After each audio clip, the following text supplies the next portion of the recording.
信封带像一条银灰色的缎带，在空中用力的摇晃，持续稳定的连接岛屿与岛屿之间的南方写作人。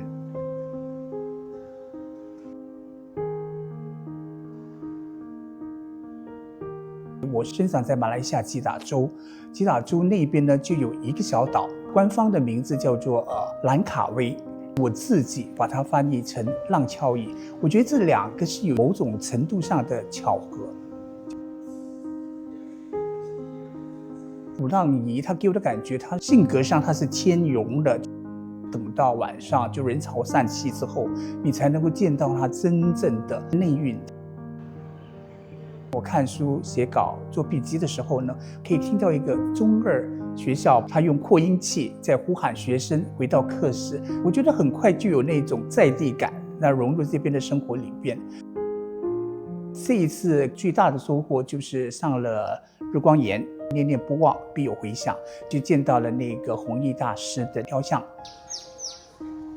非常珍惜能够坐在那边对着它凉风习习听作树叶的响声，一整个上午都感觉特别的充实。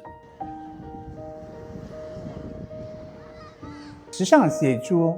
我觉得最重要的是它是从视觉语言转换成时尚艺术，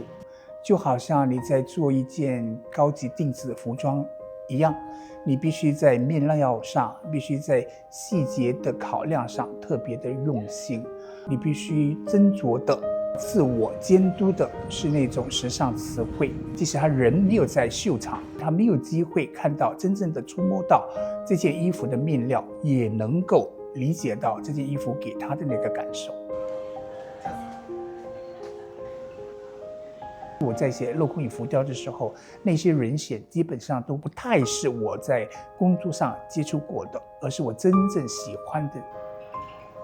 我自己写这本书，最主要是我本性很贪，我很贪他们这些人的人生。如果有机会，我可以再过他们这些的人生，会是多么过瘾的一件事情。风格只是一纵即逝，只有优雅才是永恒的。从人物、模特儿和时装设计师身上才能看到他们体现出来的这种态度和优雅。我之前在杂志界写人物专访的时候，会制造那种氛围感。你必须把他当作是一个你真正喜欢的人，你是他的朋友，你进入过他的生活，他允许你潜入他家里的后花园，让他打开他的一些衣柜让你看。